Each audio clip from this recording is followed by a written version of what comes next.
Le 10 janvier 2019, il proclamait les résultats d'une élection historique devant les caméras du monde entier. Et proclamé provisoirement élu Monsieur Tshisekedi Tshilombo Félix. 5 ans plus tard, c'est depuis le maquis, en tenue de combat, qu'il défie les institutions qu'il a lui-même servies. Our objective is to go to Kinshasa. Goma est libéré et il est en train d'être assaini de tous les voleurs qui étaient ici. Libération ya mboka ezali totale. Comment cet architecte de la première alternance pacifique en République démocratique du Congo est-il devenu l'un des principaux visages de la fronde contre Kinshasa ? Dans ce documentaire, nous allons décrypter les coulisses de cette rupture. Entre désaccords politiques, pressions sécuritaires et différends liés à des intérêts personnels, nous analyserons les faits pour comprendre les véritables raisons de ce basculement qui redessine les tensions dans l'est de la RDC.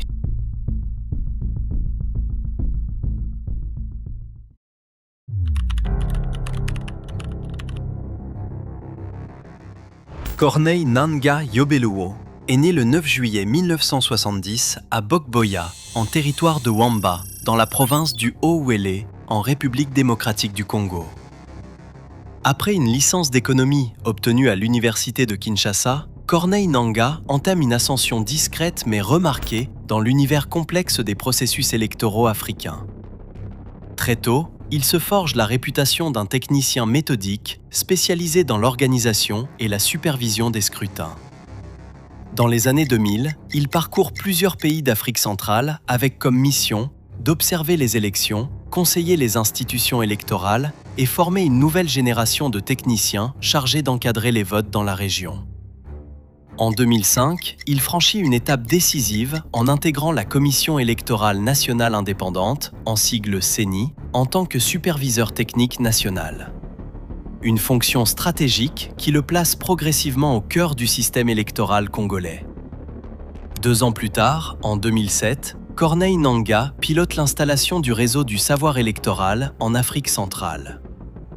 En 2013, avant son entrée dans la haute direction de la CENI en tant que secrétaire exécutif national adjoint de la CENI, il occupe le poste de directeur de programme à l'école de formation électorale en Afrique centrale.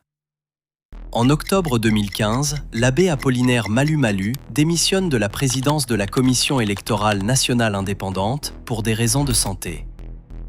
À la suite de ce départ, Corneille Nangaa, alors membre de l'institution depuis une dizaine d'années, présente sa candidature pour lui succéder. Son profil suscite de vives dissensions au sein des communautés religieuses. L'Église catholique, à travers la CENCO, la Conférence épiscopale nationale du Congo, se montre fondamentalement opposée à sa candidature.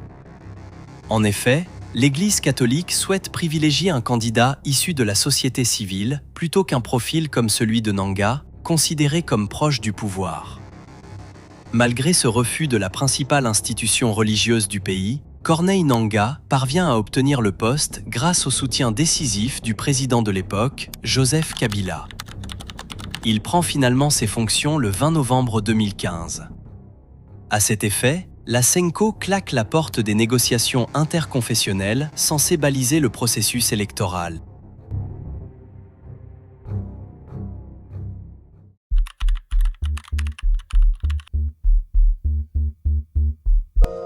C'est donc officiel, la commission électorale congolaise vient d'annoncer un report d'1 semaine des élections générales en République démocratique du Congo. Elle se dit incapable techniquement d'organiser le scrutin prévu ce dimanche 23 décembre, en cause notamment du retard dans l'acheminement du matériel électoral et aussi l'incendie. Après plusieurs reports et des mois de tensions politiques, l'élection présidentielle congolaise finit par se tenir le 30 décembre 2018. Dans un climat électrique, le pays retient son souffle. Mais personne n'imagine encore le scénario qui va se jouer 10 jours plus tard.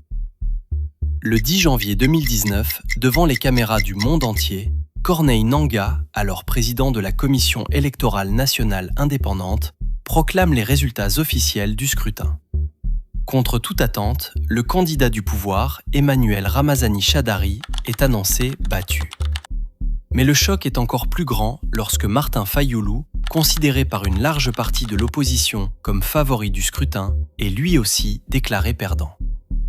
À la surprise générale, c'est Félix Tshisekedi qui est proclamé vainqueur de l'élection présidentielle. Très rapidement, la Conférence épiscopale nationale du Congo, forte de son vaste réseau d'observateurs déployés à travers le pays, conteste les résultats annoncés par la CENI. Nous constatons que les résultats de l'élection présidentielle, tels que publiés par la CENI, ne correspondent pas aux données collectées par notre mission. Pour de nombreux observateurs, les chiffres proclamés ne reflètent pas la réalité des urnes. Dans les coulisses du pouvoir, une autre lecture des événements commence à émerger. Face au risque d'une explosion de violence, Joseph Kabila aurait renoncé à imposer son dauphin, Emmanuel Ramazani Shadari.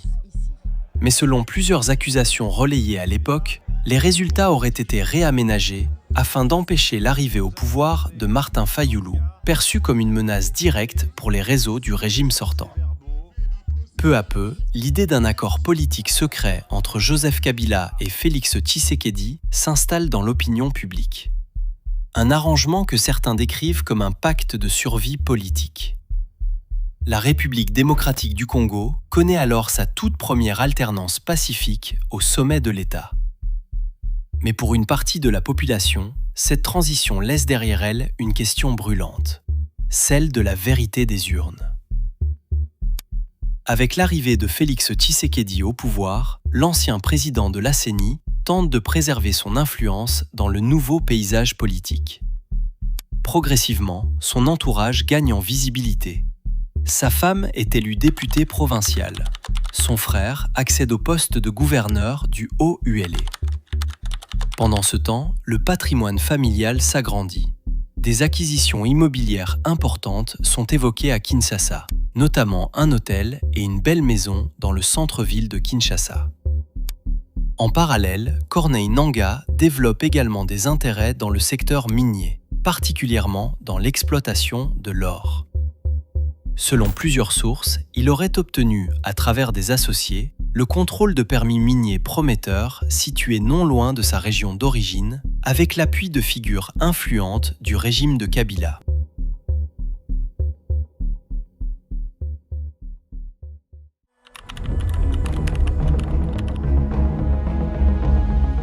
Au lendemain de l'élection présidentielle de 2018, dont les résultats continuent de susciter de vives controverses, Corneille Nangaa se retrouve dans le viseur de Washington. Le 21 mars 2019, les États-Unis le sanctionnent officiellement pour corruption présumée et pour son rôle jugé problématique dans le processus électoral congolais. Selon les accusations rendues publiques par les autorités américaines, un important contrat lié à l'acquisition des machines à voter électroniques aurait fait l'objet d'une surfacturation massive. D'après ces allégations, le montant du marché aurait été gonflé jusqu'à près de 100 millions de dollars au-delà de son coût réel. Les enquêteurs américains estiment que ces fonds supplémentaires auraient pu être utilisés à diverses fins, notamment pour l'enrichissement personnel de certains acteurs, le versement de pots de vin, ainsi que le financement d'activités politiques et électorales. Toujours selon cette version des faits, une partie de ces ressources aurait été destinée à soutenir la campagne d'un candidat considéré comme favori du président sortant, Joseph Kabila. Le département du Trésor des États-Unis l'accuse aussi d'avoir compromis la transparence du scrutin. Conséquence, ses avoirs éventuels en dollars sont gelés et l'accès au système financier américain lui est interdit. Confronté aux sanctions américaines qui pèsent désormais sur son avenir politique et financier, Corneille Nangaa entreprend une vaste contre-offensive pour tenter de faire lever les mesures prises à son encontre. Il fait appel à un cabinet d'avocats basé à Washington, chargé de défendre son dossier auprès des autorités américaines et de plaider en faveur d'une révision des sanctions qui lui ont été imposées. Mais ses efforts ne se limitent pas au couloir du pouvoir américain. À Kinshasa, l'ancien président de la CENI cherche également à mobiliser ses réseaux au sein de l'entourage de Félix Tshisekedi. À cette période, le nouveau chef de l'État congolais multiplie les gestes de rapprochement avec les États-Unis dans l'espoir de renforcer ses relations avec Washington après des années de tensions sous le régime Kabila. Corneille Nangaa espère alors que cette nouvelle dynamique diplomatique pourra jouer en sa faveur. Il tente alors de convaincre les autorités congolaises d'intervenir ou, à tout le moins, de soutenir discrètement ses démarches auprès des partenaires américains. Mais les résultats espérés ne viendront jamais. Des années plus tard, Corneille Nangaa exprimera publiquement son amertume. Il affirmera avoir été déçu par le manque de soutien du président Félix Tshisekedi dans ses efforts visant à obtenir la levée des sanctions américaines. Pour l'ancien patron de la CENI, cette absence d'appui marquera le début d'une profonde désillusion vis-à-vis d'un pouvoir qu'il avait pourtant contribué à installer au sommet de l'État.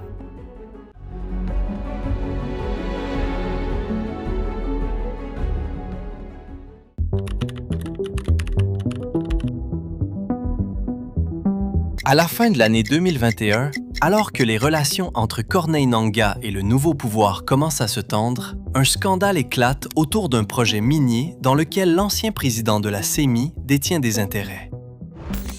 L'affaire porte sur le carré minier de Zani-Kodo, un gisement aurifère situé dans la province de l'Ituri. Ce permis d'exploitation appartient au patrimoine de la société minière de Kilomoto, plus connue sous le nom de Sokimo, une entreprise détenue à la fois par l'État congolais à 30% et des actionnaires privés à 70%. Pour comprendre l'origine de cette affaire, il faut remonter quelques années en arrière. En 2017, le permis d'exploitation de Zani-Kodo est contrôlé par une société privée appelée Kodo Ressources. Parmi les actionnaires figure Pianeta Mining, une entreprise dont les intérêts sont notamment représentés par Dédé Mouna pour le compte de Corneille Nangaa et de José Mpanda, futur ministre de la Recherche scientifique.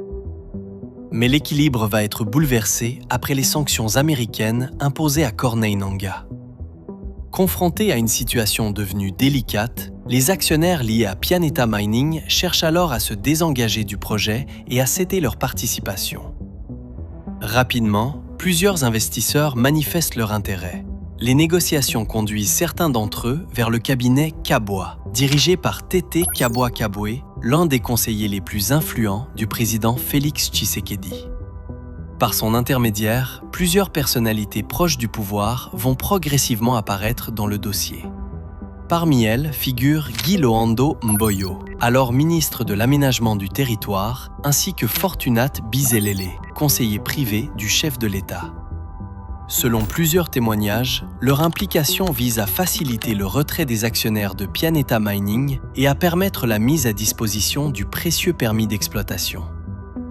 Mais lorsqu'un groupe d'investisseurs émiratis manifeste un intérêt concret pour le projet, le fameux permis minier s'est envolé.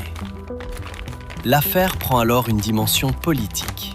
À la demande du président Félix Tshisekedi, une série d'auditions est organisée au sein du Conseil national de sécurité afin de faire toute la lumière sur cette affaire. Corneille Nangaa, José Mpanda, Guy Loando et Fortunat Bizelele se retrouvent au cœur des investigations. Le dossier est confié à François Beya, conseiller spécial du chef de l'État en matière de sécurité. Sa mission, comprendre pourquoi le retrait des actionnaires de Pianeta Mining ne s'est pas déroulé selon les termes initialement prévus. Le 17 novembre 2021, une confrontation décisive est programmée entre Corneille Nangaa et Fortunat Bizelele devant le Conseil national de sécurité.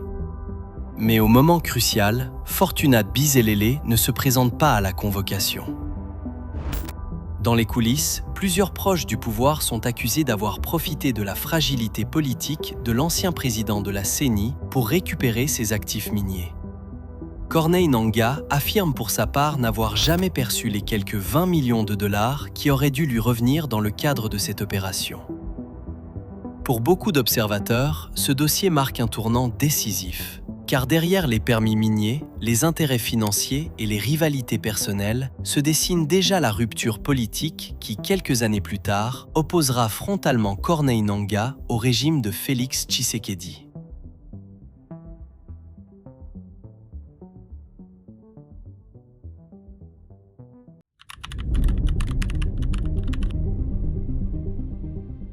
Pour Corneille Nangaa, cette affaire marque un tournant décisif. Estimant avoir été lésé dans le dossier minier de Zani-Kodo, il prend progressivement ses distances avec le pouvoir. Le 25 février 2023, il fait son retour sur la scène politique en lançant officiellement son parti politique, l'Action pour la dignité du Congo et de son peuple, plus connu sous le sigle ADCP. Il explique que cette formation politique a pour ambition de faire du Congo une terre d'opportunités et d'investissement. Dans la foulée, il crée la surprise en annonçant sa candidature à l'élection présidentielle de décembre 2023. Quelques mois plus tard, il finit toutefois par se retirer de la course. Grand connaisseur des réalités électorales congolaises, Corneille Nangaa savait sans doute mieux que quiconque les faibles chances qu'avait une jeune formation politique de conquérir le pouvoir. Au fil de ses interventions médiatiques, Corneille Nangaa multiplie les déclarations sur les circonstances de l'élection présidentielle de 2018. Et chef de l'État, mais il y a une majorité qui appartient à une autre famille politique. Le FCC. Il faut signer un accord politique, c'est l'accord de gouvernance. Kolia kobeta bateau basalaki ke noto koma na niveau na mabanga. Et ça bateau il fallait pas pesa ka bango ba fleur. Dans un entretien, il évoque l'existence d'un accord politique qu'il juge déterminant dans la transition du pouvoir, affirmant que celui-ci aurait permis d'éviter une crise majeure et un possible bain de sang. Ces prises de position suscitent de vives réactions dans la classe politique congolaise. Se disant menacé à la suite de ces révélations, Corneille Nangaa finit par quitter le pays et s'installe à l'étranger.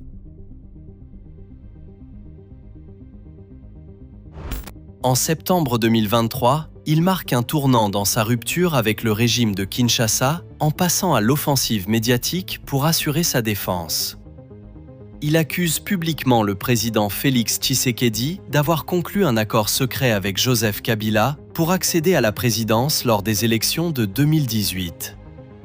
Il affirme que cet accord, dont il prétend avoir connaissance, portait spécifiquement sur le partage des pouvoirs entre les deux hommes. Il s'agit d'un accord conclu juste avant la publication des résultats, devant témoins, par les deux rivaux donc, et validé par 3 chefs d'État. Est-ce que vous pouvez nous dire aujourd'hui, pour la première fois, exactement de quoi il s'agit? En 2018, je confirme effectivement qu'il y a eu un accord.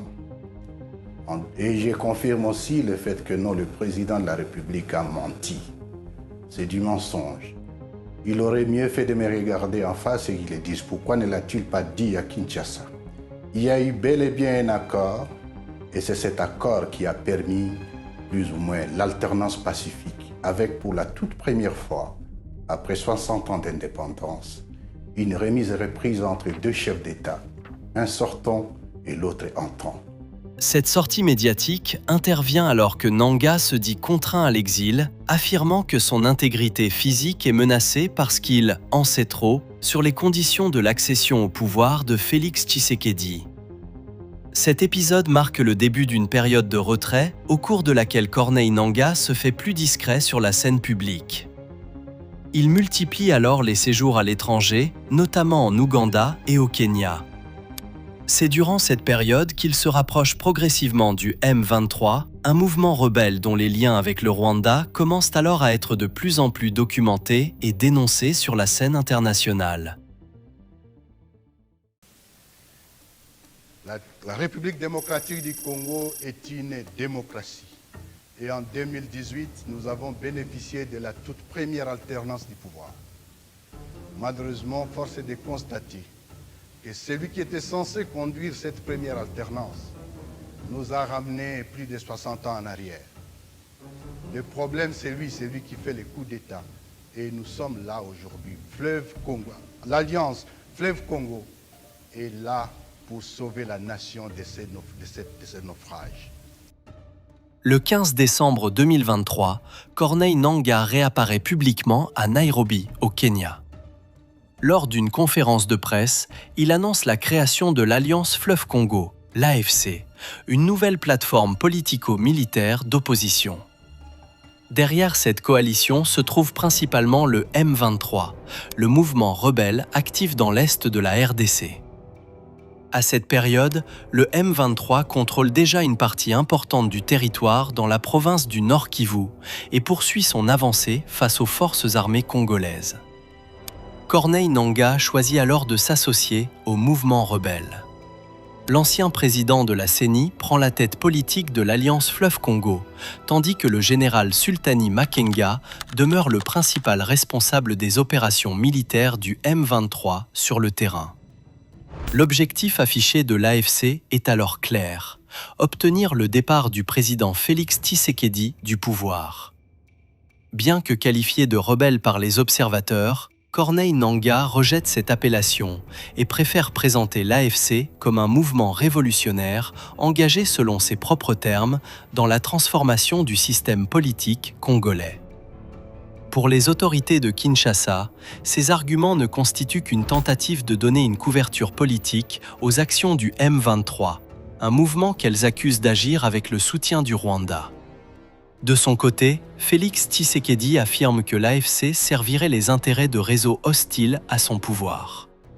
Le président congolais a notamment accusé l'organisation d'être utilisée par Joseph Kabila dans le but de préparer une insurrection contre les institutions en place.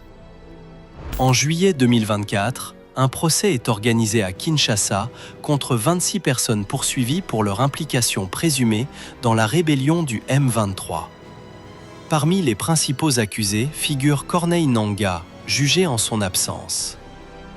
Le 8 août 2024, l'ancien président de la CENI est condamné à mort par la justice militaire congolaise. Si le prévenu est coupable des infractions de crimes de guerre, de participation à un mouvement insurrectionnel et de trahison mise à sa charge, à la majorité de voix de ses membres, la Cour militaire de Kinshasa-Gombe répond oui. Il est reconnu coupable notamment de crimes de guerre, de participation à un mouvement insurrectionnel et de haute trahison. À la fin du mois de janvier 2025, au moment où le M23 prend le contrôle de la ville de Goma, Corneille Nangaa réapparaît au premier plan de la scène médiatique. Vêtu d'une tenue militaire et arborant une barbe fournie, il affiche désormais une image en rupture totale avec celle de l'ancien président de la CENI, symbolisant son engagement assumé aux côtés de la rébellion armée.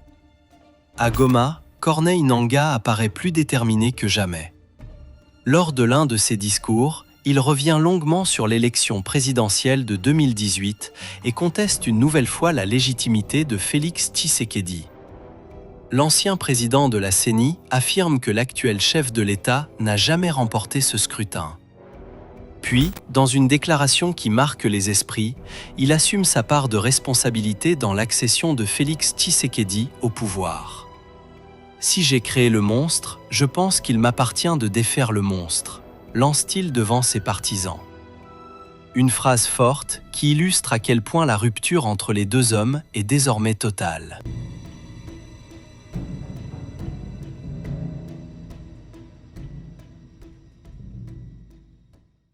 Si cette vidéo vous apporte de la valeur, pensez à aimer. C'est un geste simple, mais ça aide énormément la chaîne à grandir. Et surtout, abonnez-vous à Flash RDC si ce n'est pas encore fait. Et activez la cloche pour ne manquer aucun de nos prochains documentaires. Merci pour votre soutien et on continue.